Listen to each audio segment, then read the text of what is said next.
what is a county clerk and what do they do? That's a good question. And why do you want this job? I don't know much about county clerk, to No. be honest with you. Well, and whenever I first heard about it, that's exactly what I said. But when I started reading into it, I found out, along with doing the regular day-to-day stuff that a clerk does, basically marriage license, filing of deeds, death certificates, and different things like that, they do a lot of filing. They're basically the biggest file keeper for the whole county.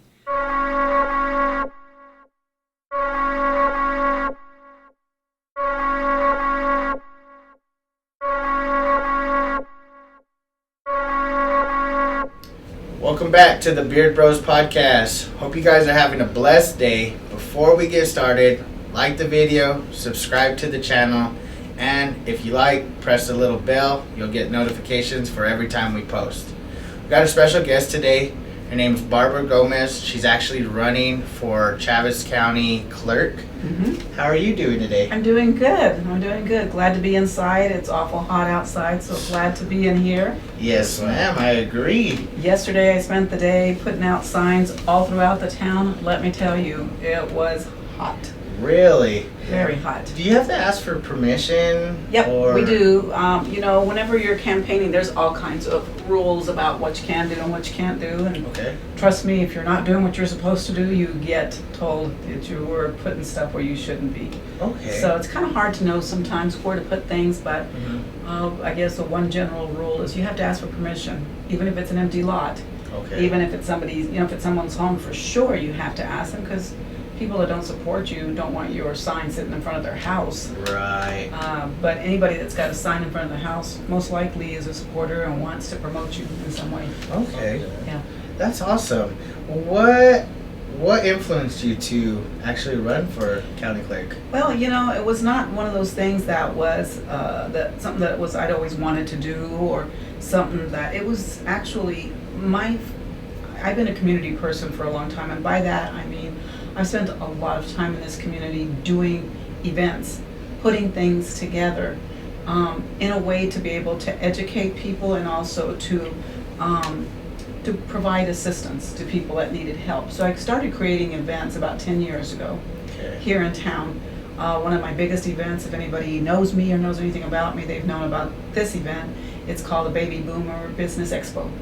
Okay. And it started out as something to promote my business, which I currently work for Frontier Medical. So it was something to promote my business.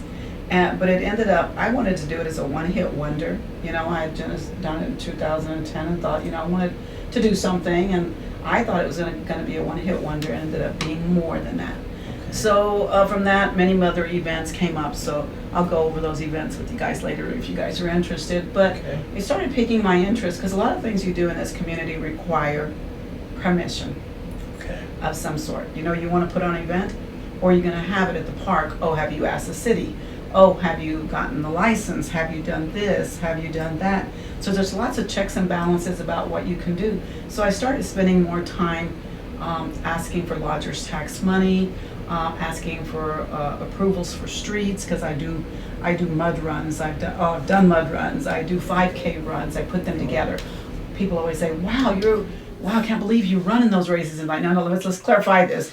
I run the races. I don't run in the races. There you go. I oversee the races. I'm not going to be in the mud. I'm going to be watching you and In the making mud. sure that you're getting really muddy. That's what I would do in those races. So by doing that, I found that there is a lot of rules, and you start to wonder, well, who makes these rules, and why are these rules here?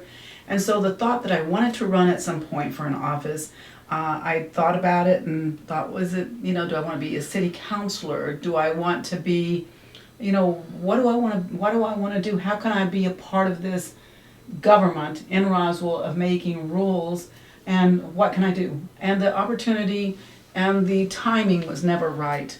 Because when you're running for an office, you always look at the person that's already there and you say, well, that person seems to be doing a good job. I think they're going to get voted back in because they've done a really good job. Or you can look at it and say, there's some room for improvement. I think I could do something a little different maybe for that position. But for the most part, for me, I found that there were people running because in the city, I don't know if you guys know this, but we're divided up in wards, throughout the city. So every ward is represented by a city councilor Okay. or by a county commissioner. Oh, wow. And so if you live in a certain ward, I don't know which one yours is, but let's say yours was Ward 4. You would find out who your city councilor was, and you would call them and you'd say, you know what, I really don't like the way that my streets look. What are you guys gonna do about it? And their job is really to take care of their little section of the city, okay? Oh, wow. And the same thing with the county commissioners, they're also divided up in wards.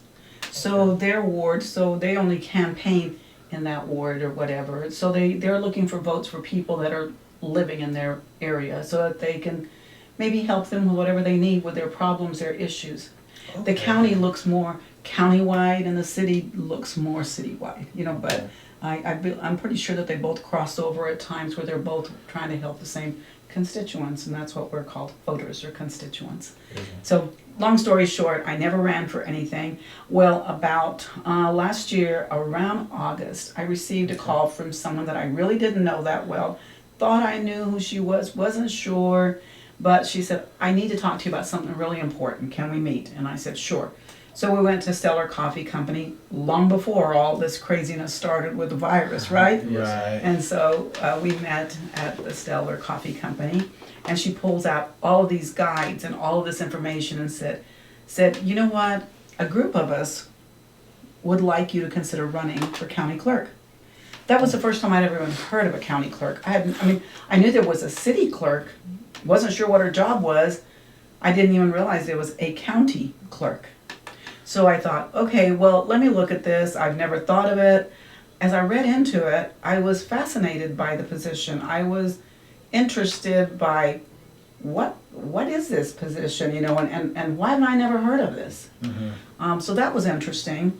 And I'll be quite frank with you guys. I met with a few political people who are higher ups within the community and asked them, what do you think about me running for this position? And honestly, I got told that I hadn't served my time in this town enough yet. I hadn't served a political party enough. I had to wait 4 more years, and that maybe I should run for this or that, but just wait 4 more years and put in your time. And at that time, I really thought seriously about it and thought, you know what? Because you have to understand, guys, there's something different besides you wanting and having a passion to do something and the political party that is there already.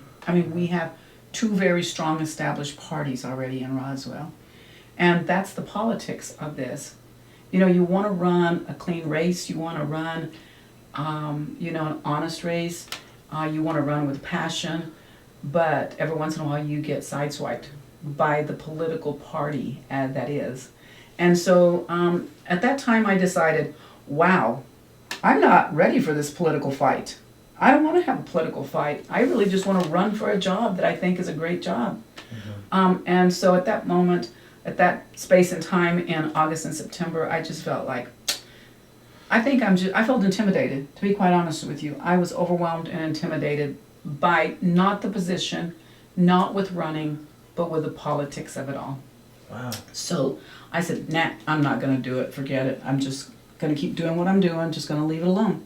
Well, lo and behold, and I had spent time from about that time, even longer than this, praying and just throwing it out there into the universe, saying, please send me something that I want to do. Send me something that gives me passion. Send me something, not that I don't love my job, but every once in a while you guys are going to learn this because you're both young. That as time, you evolve, you change. What you thought was your vision at one point isn't anymore, and so then you seek for other things that'll fulfill your mind and your spirit and your life. So about the first part of February, I got a phone call from a completely different person than the first time. She actually messaged me on Facebook, and she said, we heard about you.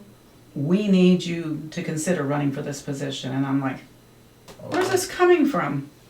About the same time I got this message from this girl, I got a message from another young lady, or she called me actually, another woman, and she actually ran for city councilor.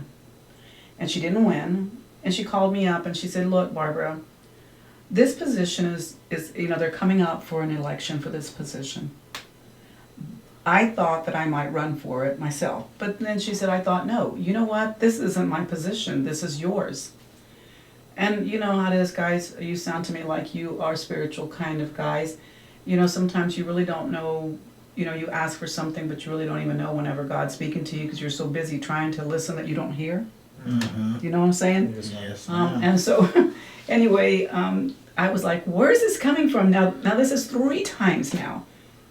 You know, sometimes, you know, we think, you know, do you think God, you know, he knocks gently on your door, but you want him to knock your door down, right? Kind of feeling. But anyway, and I'm not very spiritual, really, you guys. It's just felt like that was what was happening. So I said, okay, fine. Let me relook at this position.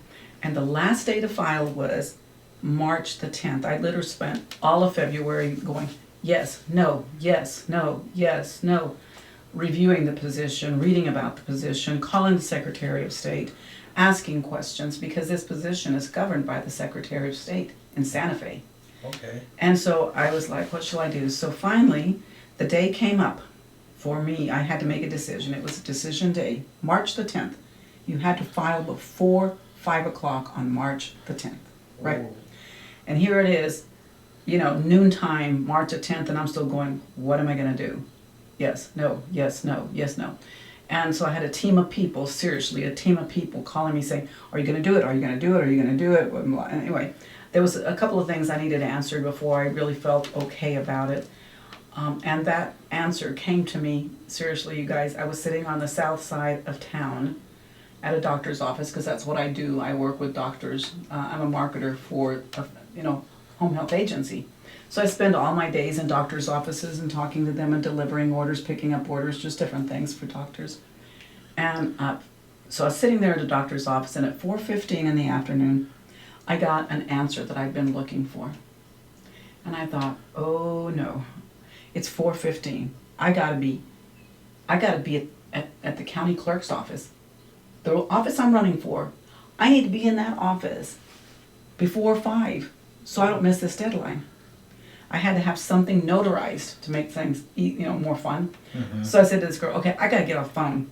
I ran from that doctor's office on the south side of town back to Main Street where my office is at, ran in there and said, look, one of the girls, luckily for me, one of the girls is a notary public. And I said, I need this notarized. She said, yes, we notarized the paperwork. I'm serious, you guys. My handwriting looked like I had noodles for hands because I was so nervous that I was just like, couldn't even read my writing. I was like, oh my goodness, they're not even going to take this because you can't even read my writing. And I ran to the county clerk's office. A friend of mine that's on my team met me there, and she says, I want to be there with you. And I said, okay, fine. The official time that I filed to run for this office was 4:50. Oh, wow. Yeah. Skin in your teeth. The skin of my teeth. I was there at 4:45, and at 4:50 was my official filing time. Nice. Mm. That is quite the story, how you, Yeah, from just August to March, just Yes. to even consider. just to consider that position. You know what I'm saying? It's a big, and I guess the reason it was so hard for me to think about was because it is such an important position. And the thing that I have found about this position, anyone that I talk to, let's just say this, when I talk to people about the fact that I'm running, they're completely behind me. But their second question is, what is a county clerk and what do they do? That's a good question. And why do you want this job? I don't know much about county clerk, to No. be honest with you. Well, and whenever I first heard about it, that's exactly what I said. But when I started reading into it, I found out, along with doing the regular day-to-day stuff that a clerk does, basically marriage license, filing of deeds, death certificates, you know, and different things like that, they do a lot of filing. They're basically the biggest file keeper for the whole county. So let's say, for instance, you have a power of attorney and you want it filed somewhere so that if something happens to you, your family can go to the clerk's office and request this POA, this, you know, and you can get it, and you just file it, and you know, pay whatever amount they say, and they scan it in and save it for you, and it's filed forever, basically, and you can go pull it whenever you want to. You want to get married, you go there. If you buy a house, there's deeds. So there's all kinds of regular filing stuff. But the biggest majority of the time that is spent in a clerk's office, this office is charged with elections. They're the keepers of elections in this town. And so therefore, they're in charge of, people filing for, wanting to run for offices, people, coming in there and say, whatever office, it doesn't even matter what office you want to run for, you go and file to get on the ballot. They also are charged with, like right now that we're getting ready to have an election, as to where not only them, but the county commissioners are also work in tandem with the county clerk to decide where the polling place is going to be. Oh, okay. And a lot of that is not just one of those, let's just throw one over here. It's actually a lot of it's done, I'm sure, because this is what I can tell from what they're doing, is that if there's no one voting, let's say, on the southeast part of town, you may not see a polling area there. But if you have a localized place where you see a lot of people that vote, then they may put a polling place there. I mean, you might have people on the east side saying, you know what, they're discriminating against us. They don't want to have one here. No, because it costs to have a polling place, to hire people to run the polls, to bring in an electronic polling machine. So if you want something, the only way for your voice to be heard is for you to vote, guys. I mean, that's the most important thing. And so I've always been a strong advocate. I am a Republican. I'm running as a Republican, but I'm also very much someone that would love it to be nonpartisan all the way around. And what that means by nonpartisan is not this party or that party. Right. Let's just be people and try to do the best that we can in the job that we have, and not trying to lean all the time on what that party wants. And obviously elections is the best place that you can do that, because if I'm charged with keeping track of the elections, I can't be saying, oh well, so I can say I hope a Republican or a Democrat runs, but I have to run a legal race. It has to be honest and pure, and it can be looked at, and there should not be any problems found with the way people voted. There cannot be in the office intimidation of anyone, regardless of their race, color, anything, creed, religion. There can be no leaning of any kind. We have to treat everyone the same within that voting area. And so that's what fascinated me about it, and that's what made me decide, you know what? No one knows about this office. It's time people knew. It's time people knew about what they can get done in the office. And the other thing that I want to see if I am voted in as county clerks, I want to see more outreach. I want to see more outreach. Of course, obviously during this virus, you can't do a lot of outreach right now. You can't go out and meet people. So, but that's what I'd like to see at some point. Maybe having some voting fairs, or maybe where you can come to a place, say in the mall, or maybe at a donut shop or something, and say, look, I'm set up here. Have you ever voted? Are you interested in voting? And registering people to vote. So that's kind of what led me to be where I'm at right now. Right. Again, I don't think I knew much about a county clerk, Mm-hmm. And I think there's small little other people that are running for other things that not everybody knows that. Mm-hmm. But like, by my understanding, your state and definitely your counties are important. Mm-hmm. Like a lot of people have the belief of like president, it doesn't matter, they might pick who they want or whatever, but when it comes to your individual state, right, and your county specifically, those are the things that affect you personally, because those are the things that are gonna change there more than the entire United States. Right. And I think that I was thinking about that. Funny that you should say that, because I was thinking about that on the way here when I was thinking about what I was going to talk to you guys about. Is since I've been out a lot, not as much as I would like to, because I would love to do door knocking and talking to people. But even the few people that I've talked to, many of them will say, what's the point of voting? Nobody cares. Or I don't want to register. Nah, don't want to do that. or because they are so naive about what my position does. They ask silly things, like, so what do you think about, rooster fighting? What does that have to do with the county clerk? I don't know.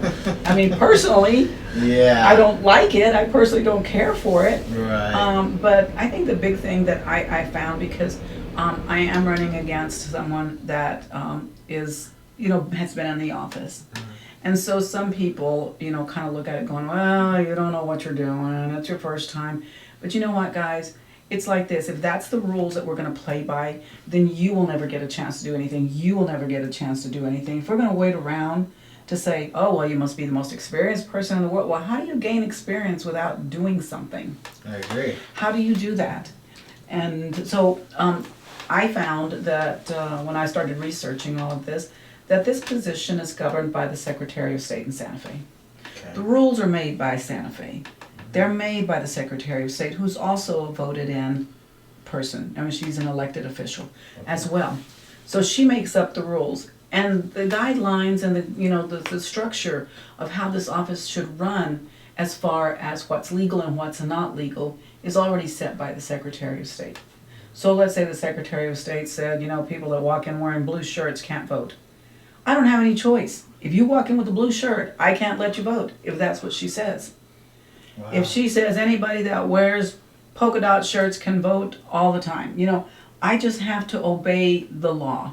Yeah. Because people have asked me ethically, well, what do you believe about this? And what are you going to do with it in the office? I have to say, you know what? I don't, in the office, I don't have an opinion. My only opinion is to obey the law. That's my only opinion. Because, take, for instance, the sheriff.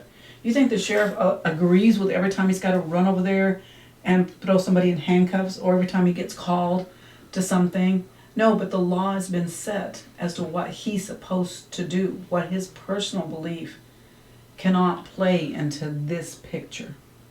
And so that's the way I plan. If I win, that's how I plan to run my office. Obviously, things that I can affect, like the culture of the office, the honesty of the office, the training of the office, the attitudes of the office, like the people that work in the office that I would be over, that would be my choice, how I want to run the office. Okay. Who I let vote is not my choice. It is set by law. Gotcha. And so that's what I want to do, is obey the law. Yes, ma'am. Yeah. So part of the community, if you get county clerk, what part of the community will you be looking to? Yeah. Guess what? This is the interesting thing about the county clerk. It is the Chaves County clerk. Okay. My constituents are all of Chaves County. Everything from Hagerman, Dexter, Lake Arthur, Midway, the outskirts of Roswell. So everything that you see is Chaves County. Uh-huh. That is my constituents. That is who. That's who are the people that are going to vote me in. Gotcha. So people from Dexter, Hagerman, Lake Arthur can vote for me. Midway, they can vote for me because they all fall under Chaves County. Gotcha. They might have a little bit different zip code if they have a P.O. box or whatever, but for the most part, it's all Chaves County. So it's different for me. Whereas if I was had a ward, like some of the county commissioners, there's some contested races right now, that's what they call them. Okay. If you are already there, you're called an incumbent. If somebody's running against them, it's a contested race. So they're saying, I want to run for the same office. Doesn't matter whether you're Democrat or Republican, it just means somebody wants your seat. Okay. Okay? And do all those positions, every, I'm assuming 4 years, Yes. Uh-huh. Are they always contested or not? No, actually, well, some of them are not contested at all. I mean, they just keep letting the same people be there. But most positions in the county are 2 4-year terms. Okay. So what that means that today I'm running, and if I win in January, I mean that's when I would take office. Right. My first 4 years would start. At the end of my 4 years, I'm allowed to run one more time for another 4 years, okay? Then after that, I would have termed out. So I can no longer run for that specific position. Do you see what I'm saying? Okay. So it's 2 consecutive 4-year terms amounting to 8 years.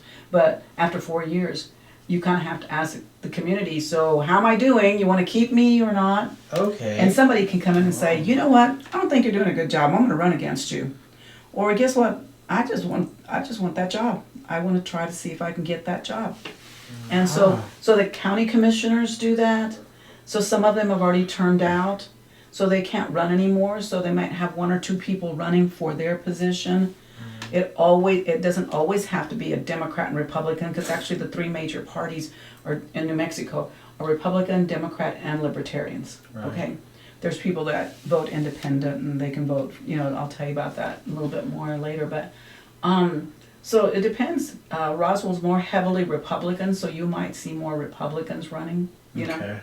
For races. There's some races out there, like the mayor's office, that is supposed to be, when I say that because, there's so many Republicans, it usually is a Republican, but it's supposed to be nonpartisan, which means you don't run as a party, you run as a person. That's it. And my position that I'm running for, unfortunately, in my mind, I feel it is a partisan race. Okay. So only someone from the three parties, anybody from the three parties can run. Gotcha. Wow. But there is no one from the Democratic Party running at all. Oh, it's 2 Republicans? So I'm running against a Republican. Oh, wow. So it's 2 Republicans running against each other. But when you have a heavily Republican community, you will end up having, we've got, for the county commissioner's office, I think we have 2 people running for 1 seat that are both Republicans, someone running against a Republican, an incumbent, someone that's already there, someone that's already there is running again, and people are running against him. Wow. So it's kind of interesting the way that works. I would imagine so. I'm a competitive person. Oh, I am too. So I can only imagine that type of competitiveness. Yeah. Like, and it's almost like within your own family or within your own group of people that you kind of know, and it's very, very competitive. So, when I thought about running, I knew that I would like the position, and I knew that I could do well in the position. Because actually, the reason I felt like I could do well in is because this position, along with other elected positions, you get to take classes, and they're paid by the county and maybe by the city as well.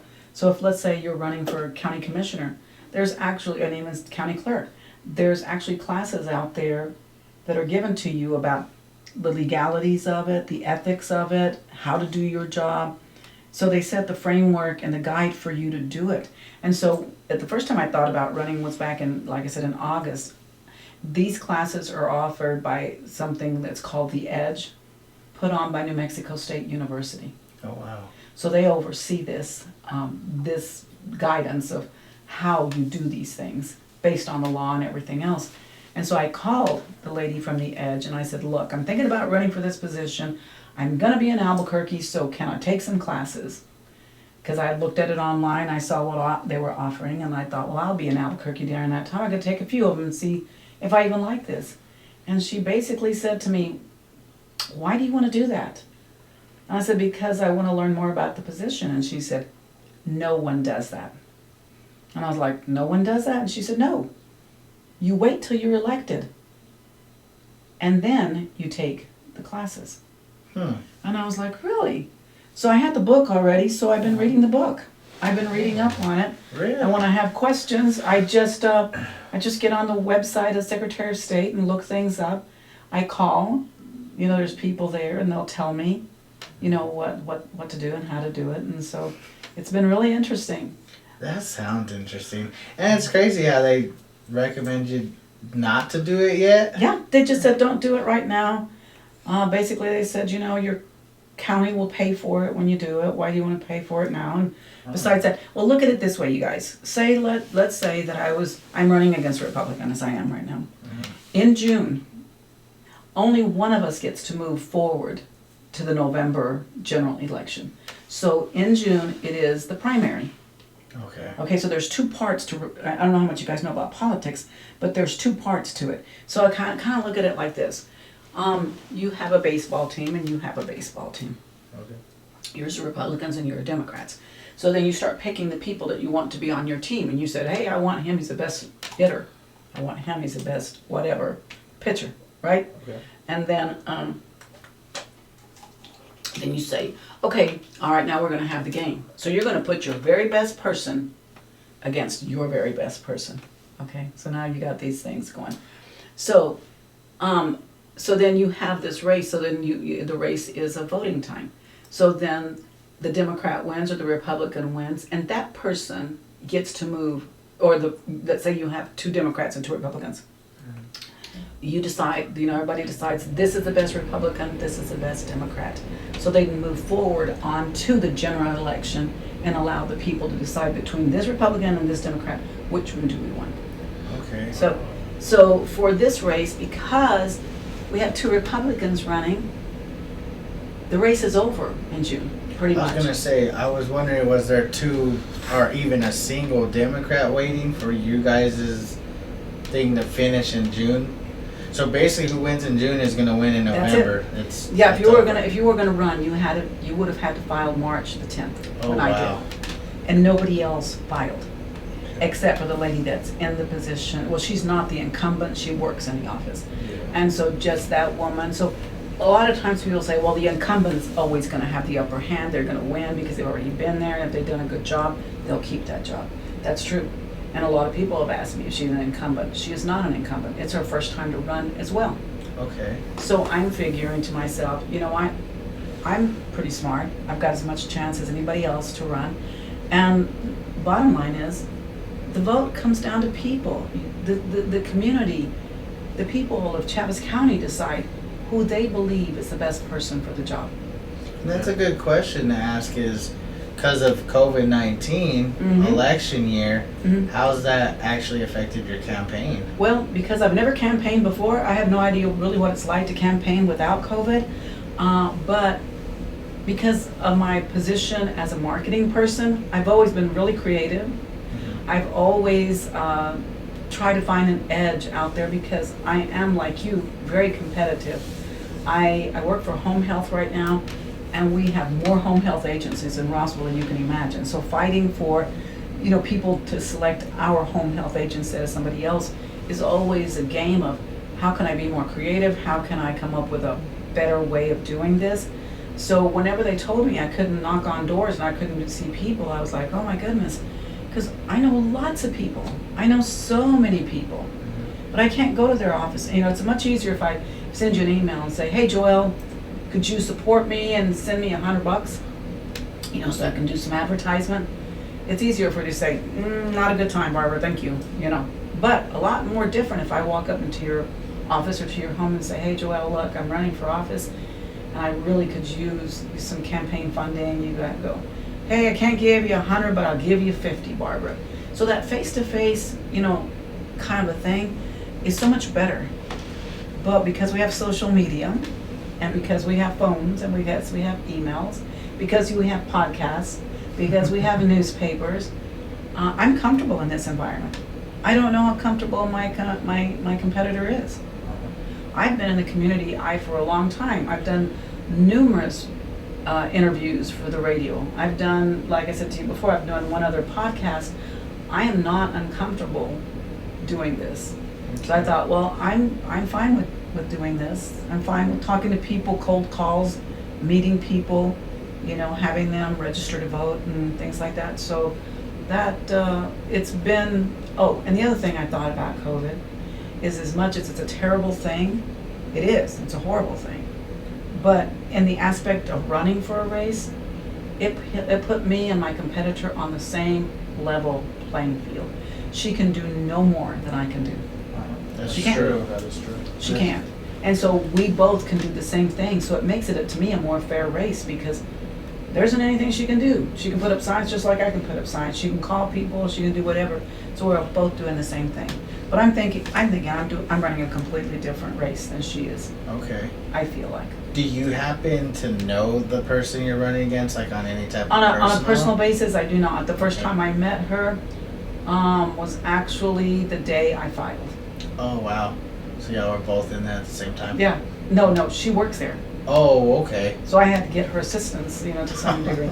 So it's a little weird, it's a little weird to have to go in there. It's a little weird to have to do things. And of course, there's staff in there and they're all kind of like going, I don't know, am I gonna have a new boss in January, is this thing is she gonna be my boss, is she gonna be my boss? So it's a kind of an odd situation to be in, but. So how does, sorry for interrupting. No. So how does that work? Like if you get county clerk, does she still work in the office? Or? I don't think so, Oh, okay. I no, was wondering. no, Is there any like qualifications to run for county clerk? nope. Really? Did you know there are really no qualifications to be the president of the United States? I know that now. Did you know it's the same thing with being mayor? I didn't know that now. Yeah, same thing with being county commissioner? I didn't know. Our system, and this is what I tell people, because people, that, might be kind of curious about this whole thing, might say, well, Barbara, what are your qualifications, just like you asked me, or what is your experience? And I have to say, I don't recall when I filled out the paperwork that it said, where's your resume? How much school do you have? How many times have you been a county clerk? No, it asked me if I was a citizen of the United States of America, if I was a citizen, of Chaves County.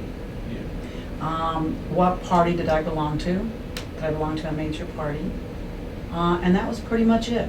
Because, people may not like it and say, well, I don't think I want Barbara there because she's never been county clerk. Well, let's see, when am I going to get to be county clerk? Oh, never. That's right. Because if it was based on that, then you could never be mayor. You could never be the president of the United States. Then those barriers aren't put there. So I have to say, because people even ask me, well, what's your first conversation going to be if you win with your employees that are already there? I think that my first conversation will be, I am here because the people voted me in. This is the system as Americans and as a county we have set up.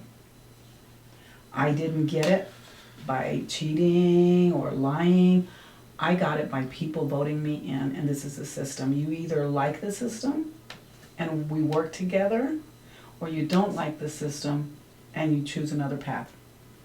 But we will work in harmony the best we can to make this office the best we can and get the community to come in and talk to us. If I can give you guys just a little short story, I'm also a Kiwanian, and so most recently, the first part of February, I was in Santa Fe because I am the chairman of the all-inclusive park for the Kiwanis Club of Roswell. What that means is there's a group here in town, an autism group, that has been trying for years to build a park for kids with disabilities. Well, we decided to take it on as our mission to help them to build this park. And so we asked the governor for capital outlay money to help us to build that park. We asked for quite a bit, 1.5 million. And so I was there on 1st of February to be introduced on the floor of the floor of representatives, on the floor. Basically, they introduce you as somebody doing something, and I was representing that. But I tell you all that to tell you that my husband came up later and we hung around there, and he'd never been to the Roundhouse in Santa Fe. If you guys have never gone, you must go to see that place. But the one thing, what I took away from that visit was this, that people were, because it was what they called Indian Day that day, where all the tribes were there, all the different tribes of the nations were there, the Indian nations, and they were all in their full Indian, don't want to call them costumes because they're not costumes, but they're tribal wear. They're tribal wear, Wow. And the thing I felt was like there was people sitting on the floor having sandwiches. There was people over here talking. There were little groups of people everywhere. They were having little discussions everywhere. But the biggest feel I got out of that was, that's our building, you guys. We are the citizens of New Mexico. That roundhouse belongs to us, the citizens of New Mexico. And those people were treating it as that. They were going up and down hallways, taking pictures, looking into the offices. Oh, that's a governor's office. Wow. That's a state representative's office. This is ours. The doors are not locked on Sunday. Really? You walked in on Sunday, my husband and I were there, and I was like, wow, this is open. We walked everywhere. Not one person stopped us. Not one person said, what are you doing here? We took pictures of all the art because they have a lot of New Mexico art throughout the roundhouse. But the feel that I had about it was, this is ours. Well, I want that same feel in the county offices. I want you guys to feel like it's your office, that you can walk in and say, excuse me, Barbara, what do I need to do to vote? Excuse me, Barbara, my friend over here has got some issues, maybe we can talk about it. Is he eligible to vote? Whatever. I want to get married or do whatever. I want anyone to feel like they can walk into the office and that we can reach out to the community as well through that office. I want that easy feel of it, knowing that my office would belong to you as well. Wow. So that's just my feel about it. But the biggest thing that I've been doing right now, you guys, as you can see, that it says right there, the 2020 primary election, along with, hammering signs every lot and empty place that I can find in every person's home that will allow me. You guys, I don't know what's going on here. I don't know if it's loaves and fishes, but every time I turn around, I've got more signs to put out. I keep thinking, aren't we done yet? Nope, we have another box. Oh, good Lord. How many more boxes do we have? I thought we did so much work, and we get back and we're going, oh, so another box? So I don't know what's going on here. All I know is that this town is getting, filled with my signs everywhere. I've got, got the big LED signs and the vinyl signs and, little these things. You guys may have gotten one in the mail, I don't know. But the other big thing that I that's really near and dear to my heart is voting, and especially young people to vote. So let me give you just a real quick, I don't know how much time I have, but No, this, we're good on time. okay, so there's a registration form. This is how much you have to fill out to be able to vote. It's a really short form. Of the questions that it asks, are you a citizen of the United States? And are you 18 years or older, or will you be 18 by November? Okay. So that means if you're 17 and you're gonna be 18 by November, you can register to vote in the general election. Oh, wow. Okay, that's all it asks.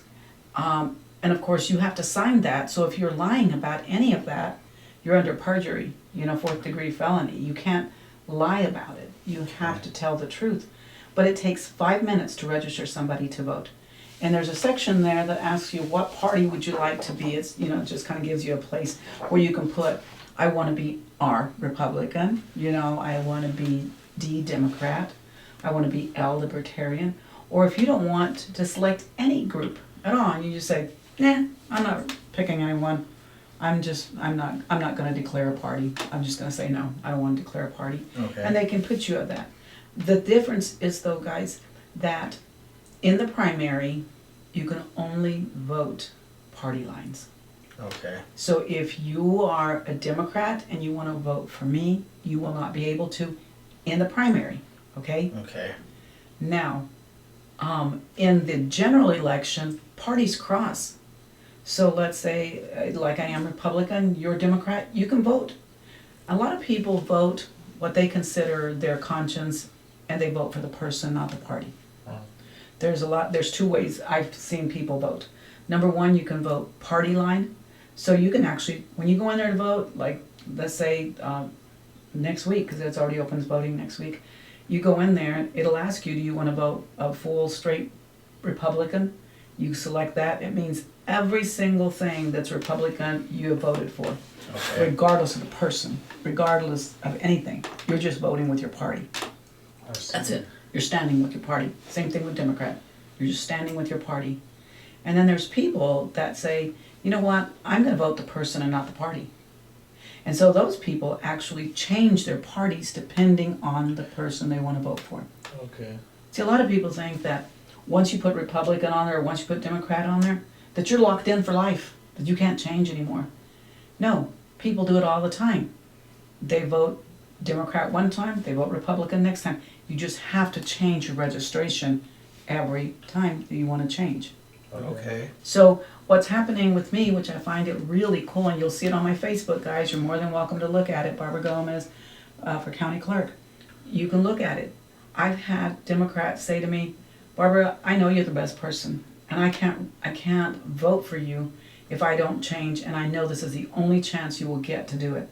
If you don't win this time, it's over with, it's done. Oh, wow. So I've had people change. I've had veterans change. They say, as soon as I vote for you, I'm changing back to Democrat. Fine. Our system allows for that. Oh, So you okay. can either vote your conscience and vote the person you like best, or if you feel that only Republicans or Democrats are the best, then you can vote right down a party line. Okay. And so, actually, this last week, I registered 2 people. Was it 2 or 3? No, I think it was just 2. Who had never voted before. Both of them were 19 years old. Had never Nice. voted before. And you can see them on my Facebook. And they were like, "Yep, I've never voted." And one of them was saying, "Well, I'm going to vote Republican this time because I like you, but I might change to Democrat later." And I was like, "That's your choice. Right. You know, this is America. You do what you want to do." And the other one said, "Well, I changed from Democrat to Republican, and I think I'm going to stay." I said, Nice. "Again, Nice. your choice, right? It's your choice." That's very So, true. so if you're 18 years and older, you guys out there, you can go to the clerk's office and you can ask them, go through the drive-through, or actually they're opening up next week already. Just go in there and let them know you need to register to vote.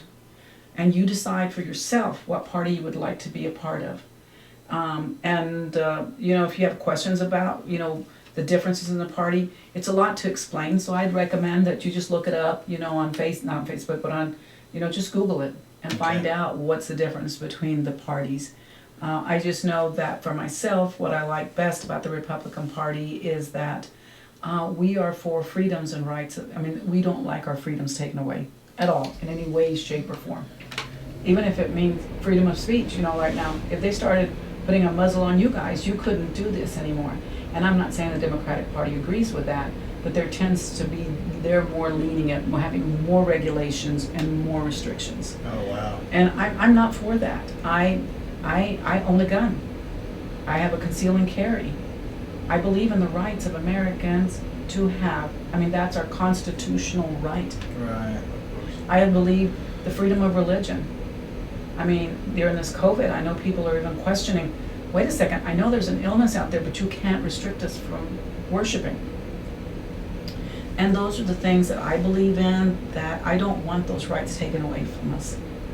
I want those freedoms there. And I really like smaller government. I don't like government overreach. Right. You know, because, you know, even during this COVID, you can tell there's a lot of government overreach Yep.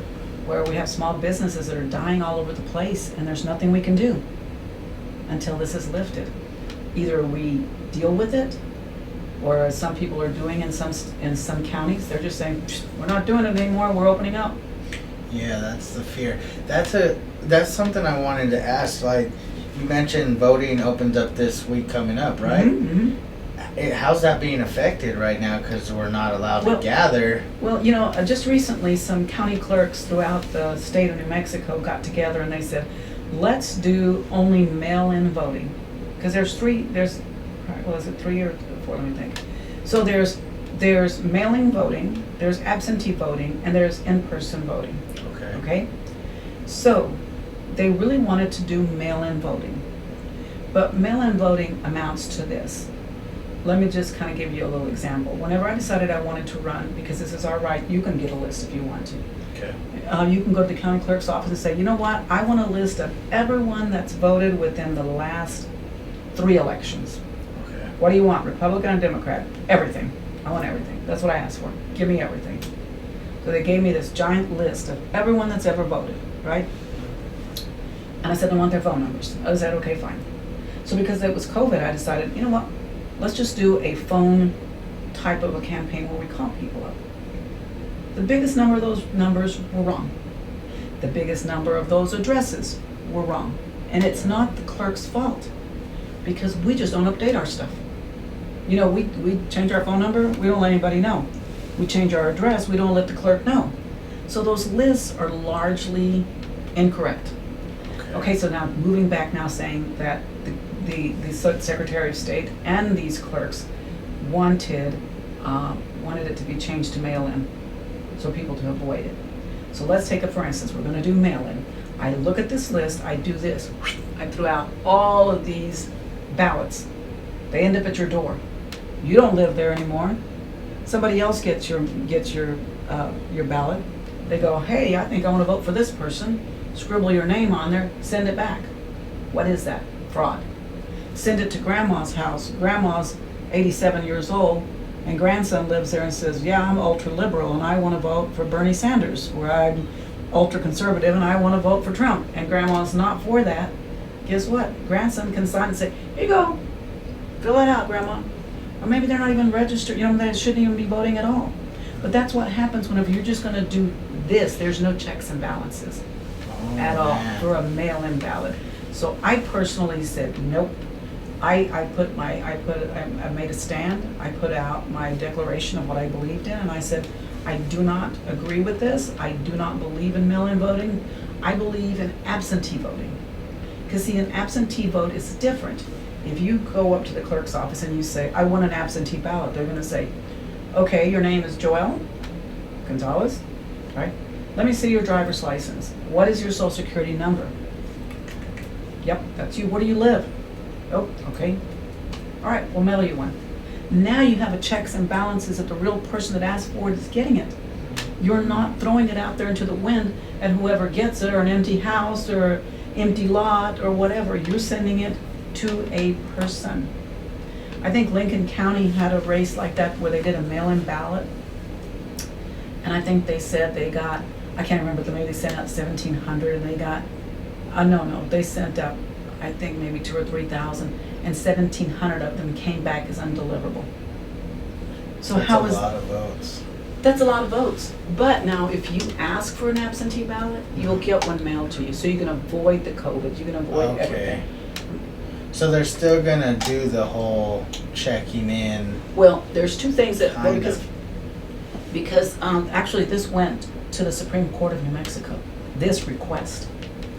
And the Supreme Court said, nope, you can't do mail-in ballots. We are set up with a system that as Americans, your rights are to be able to vote absentee or in person. Basically, they're like going, we're not going to change the Constitution because of this virus. I'm curious, they've not ever, I guess, ran the idea of doing it electronically, like on the internet? They do. I mean, you can do that, yes, on Vote New Mexico. Okay. Vote New Mexico or New Mexico Vote. I have to look at it. You can do it, and it's also going to ask you for checks and balances. Yeah, I also. figured, right. But I believe that you still have to ask for an absentee ballot. You ask for it online, and you still get one mailed to you. Oh, okay. So there's not a voting online. No. Oh, No, there's So no you can do voting. like an e-signature. and Yes, send it in. yes, you do. Because again, if you think about it, you know how much internet gets, people steal your identity, steal all of that, and so they still want you, they check on you to see if you are that person with your driver's license, social security number. I went onto it on myself just for the fun of it to see what it would do, and it pops up, your social security number, your driver's license number, then it'll say go to the next page, and then it'll ask you, and then they'll mail you one. I mean, Okay. if you are really, really concerned with COVID and you do not want to do that, go by there and pick up a absentee ballot. Go through their drive-through. They have a drive-through over on the north side of the building. Just go through the drive-through and say, give me a ballot. And they'll give you that. Now for those, there's people out there, they just say, you know what, this is my constitutional and my right as an American, that I'm going to vote in person. I go to the polls. This is what I do. And so the county clerk is working on that right now, where they're going to, they have it set up so that you can go vote. They talked about it in the newspaper today, that they're going to have areas sectioned off. They're suggesting that people wear masks. They're not demanding it, but their staff will be wearing masks and will be wearing gloves. And so people's, the most important thing, you guys, that I can say to you is we have to guard our Constitution. We cannot let our rights be trampled on. And we can't let, I know there's a virus out there, but we've got to figure out how to keep our rights in place. Because if we let it be, shifted every single time something happens, then there is no foundation anymore of our constitutional rights. And that's basically what the Supreme Court said whenever they ruled on that. They said, nope, no mail-in ballots.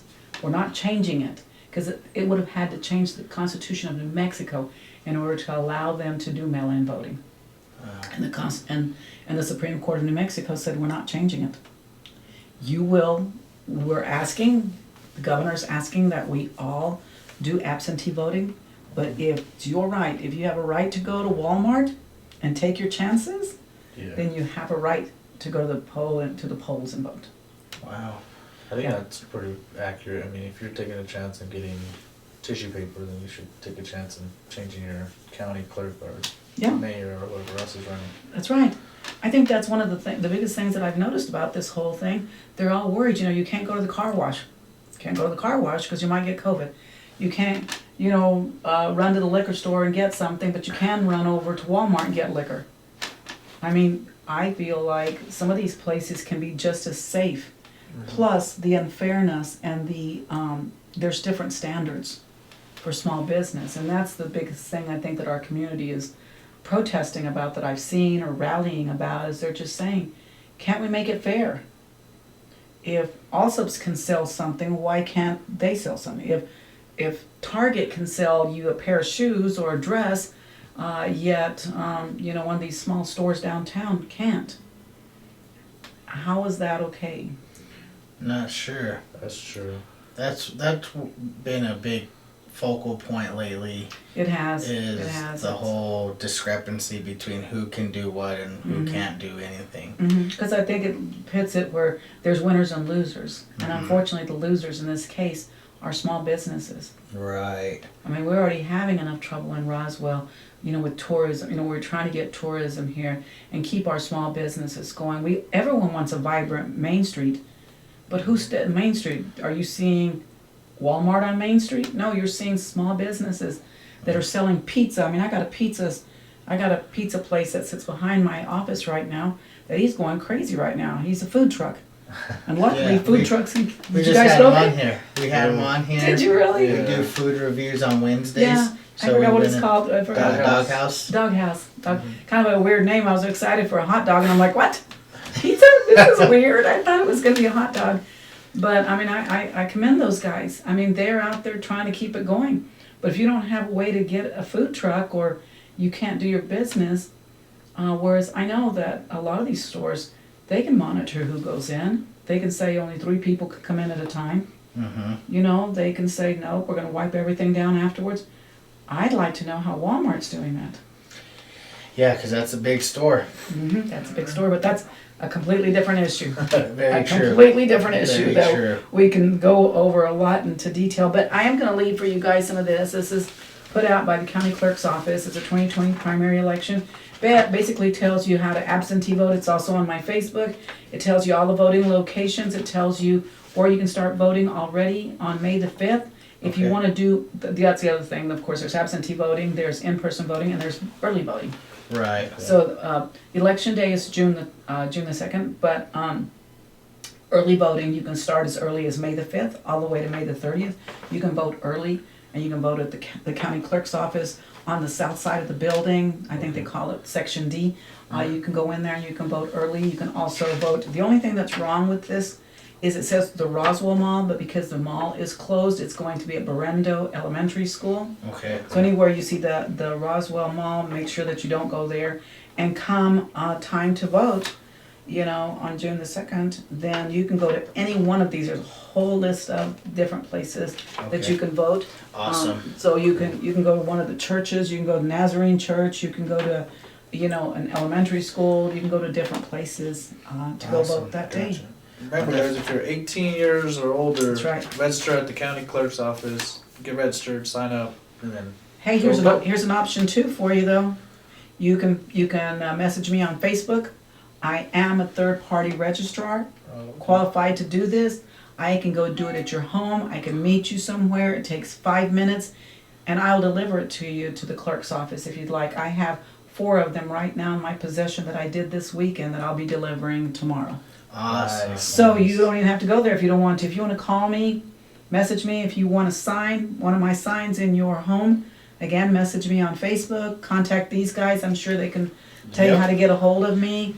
You definitely But I can. really, really appreciate your support. But like I said, if you're 18 years and older, now let me tell you something. Don't be like my granddaughter. My granddaughter was so excited. She's like, yes, Graham, I registered to vote. You'll be so proud of me. And I said, yeah. And I said, what did you register as? And she said, well, I was kind of going, should I do independent? Should I do Republican? What should I do? I know you're Republican. But I decided to go with independent. And I was like, okay, but you realize you're not going to be able to vote for me in June. And she says, What do you mean? Independents can vote for anybody. They're independent.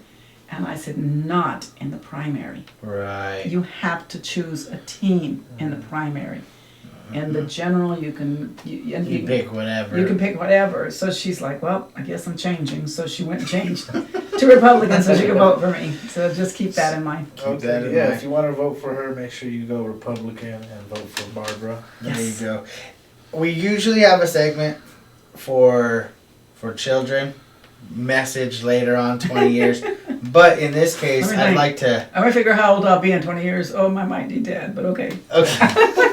We're just Hopefully gonna not. we're just gonna revise it a little bit. Yes. The young, I feel, for your case, are very important. Yes. So, what's a message that you might be able to give out to, like, the 18, 19-year-olds, maybe around that age somewhere, that you're looking for the vote? What is something that you'd like to give them? I think that you should vote because I think this will set a course for your life. Okay. That you kind of start thinking about what's happening in your community. Because a lot of times, you complain about things. And I'm going to say this because my son does this kind of stuff, my oldest son. When he Okay. was young, he used to do this, what they call tagging. He also went to the city councilors and said, you know what, we want a skate park in this town. Because he was a skater. Okay. And it took a long time for the city to finally say, yes, you know what, we need a skate park. But can you imagine if a bunch of you 18-year-olds got together, or 19 or 20 or 21 or 22 and said, you know what, we need something for our community. This is what I've said to some of the other people that I've talked to. Well, I don't vote. Well, then you don't vote, then you don't have a chance, then you don't have a right to complain. Because honestly, a mayor, a senator, whatever, will ask you, do you vote? And if you say no, then they're going to say, well, you're not any help to anybody. So you need to vote for what you want and what do you want to see happening in this city. But if you don't get together and think about it, but it does set you a course in your life that you will vote all the time and start paying attention to what's happening in your community instead of just complaining, saying, oh, we don't have a water park, or we don't have another big skate park, or we don't have an amusement park, or we don't have enough stores, or we don't have enough music. But if you get together and do it together as a group, a bunch of you 18-year-olds, and you go to a city council meeting and say, we want you to look at this. Or look, I live in this neighborhood and that park has been broken down for years since I was a kid. Then you can go to the city council, and you can say, you know what, when are you going to fix my park? You have a voice. There's a voice. A lot of people are saying it even with the census. Your census is your voice. Well, guess what? Your vote is your voice. Wow. So I really would like you guys to think about voting. Start early, start young, start setting your tone of where you would like to be and you would like to see your community to be. Because someday you won't be 18, you'll be 25, you'll be 30, you'll have children of your own, and you're going to say, man, we need a school on my side of town for my kid. He's going to be in kindergarten soon. We need a new baseball park out here. Who's going to do that? Is it going to be the 80-year-olds? Maybe, because guess what? The 80-year-olds vote. That's true. That's The very 60-year-old votes. The 50-year-olds vote. But where is the 20, 30-year-old votes? Where's your voice? There you go, guys. There's my lecture. There you go. Hopefully she grabbed your vote today. Hopefully you guys enjoyed today's episode. Again, like, subscribe, and instead of sharing or whatever, go vote. That's my suggestion. The early polls. Starts May the 5th. But you know what? You have till May the 5th to register to vote, or else you'll miss out. Honestly. Okay, there you go, guys. May the 5th. Get registered before then, and you can vote this week. So you guys go do that. Hope you guys have a good one. Till next time with the Beard Bros. Thank you, Barbara. You're very welcome. appreciate Thank you it guys so for having much. me. Good luck with the race. Thank you. And so, till next time, peace.